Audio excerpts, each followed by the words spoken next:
এবার বলিউড বাদশাহ শাহরুখ খানের পথেই হাঁটলেন ঢালিউড কিং শাকিব খান। প্রথমবারের মতো ফ্র্যাঞ্চাইজি ক্রিকেটে এসেই করলেন বিশাল এক বাজিমাত। আইপিএলের সমপরিমাণ অর্থ দিয়ে এক ক্রিকেটারকে দলে ফেরালো তার দল ঢাকা। হইচই ফেলেছে ক্রিকেট পাড়াতেও।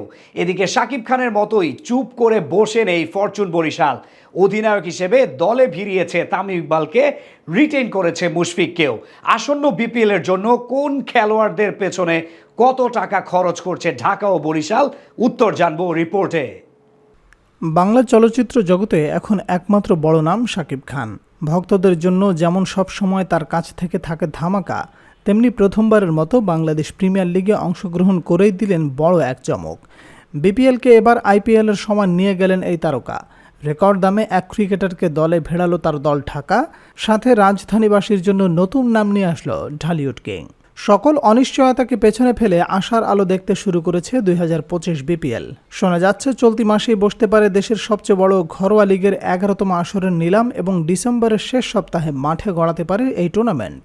সেই অনুযায়ী এখনই এগিয়ে যাচ্ছে ফ্র্যাঞ্চাইজিগুলো, যদিও নিলামের আগেই তারা নিজেদের স্কোয়াড সাজাতে ব্যস্ত, যার সবচেয়ে বড় উদাহরণটা বলা যায় ঢাকা এবং বরিশালকে। বিপিএলে এখন পর্যন্ত অন্যতম সফল দল হল ঢাকা। কুমিল্লার পর সর্বাধিক শিরোপা জিতেছে রাজধানীবাসী। তবে সমস্যা হলো প্রায় প্রতিবারই পরিবর্তন হতে দেখা গেছে ফ্র্যাঞ্চাইজির নাম, যার ব্যতিক্রম হয়নি এবারও। শোনা যাচ্ছে গত আসরের দুর্দান্ত ঢাকার পরিবর্তে এবার নতুন মোড়কে ভক্তদের প্রিয় নাম সিলেক্ট করেছে ফ্র্যাঞ্চাইজিটি, যার মালিকানায় আছেন মেগাস্টার শাকিব খান।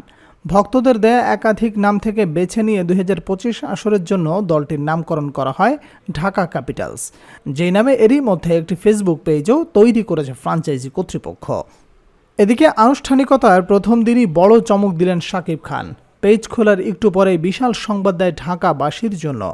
কুমিল্লার অবর্তমানে আসন্ন বিপিএলে প্লেয়ার ড্রাফটের আগে ডিরেক্ট সাইনিংয়ের মাধ্যমে নিজেদের স্কোয়াডে প্রথম খেলোয়াড় হিসেবে দলে ভেড়ায় দেশসেরা পেসার কাটার মাস্টার মুস্তাফিজুর রহমানকে। এমনকি তাকে পারিশ্রমিক দেয়া হবে আইপিএলের সমান 2 কোটি টাকা, যেটি নতুন এক মাইল ফলক বলা চলে। মুস্তাফিজকে দলে নিতে পেরে বেশ উচ্ছ্বাসিত ফ্র্যাঞ্চাইজিতে। তাকে দেশসেরা বোলার এবং তার বোলিং ভেরিয়েশন উল্লেখ করে বলা হয় তিনি ঢাকার বড় হাতিয়ার হতে পারেন আসন্ন বিপিএলে। দেশীয় ক্রিকেটারদের পাশাপাশি কিছু নামি দামি বিদেশি ক্রিকেটারদের দিকেও নজর রাখছে ফ্র্যাঞ্চাইজিটি। ঢাকার পরপরই বিপিএলে আরও বড় চমক দেয় বর্তমান চ্যাম্পিয়ন ফরচুন বরিশাল। জানা যায় গত আসরের মতো 2025 মৌসুমেও দলটির হয়ে অধিনায়কত্ব করবেন দেশসেরা ব্যাটার তামিম ইকবাল খান। তাকেও বেশ চওড়া দামে রেখে দিয়েছে ফ্র্যাঞ্চাইজিটি। বিপিএলের 10ম আসরে তামিম খেলছেন একই দলে এবং প্রথমবারের মতো শিরোপা এনে দিয়েছিলেন বরিশালবাসীকে। তাই তার কাছ থেকে এবারও তেমন কিছু প্রত্যাশা করছে ভক্তরা।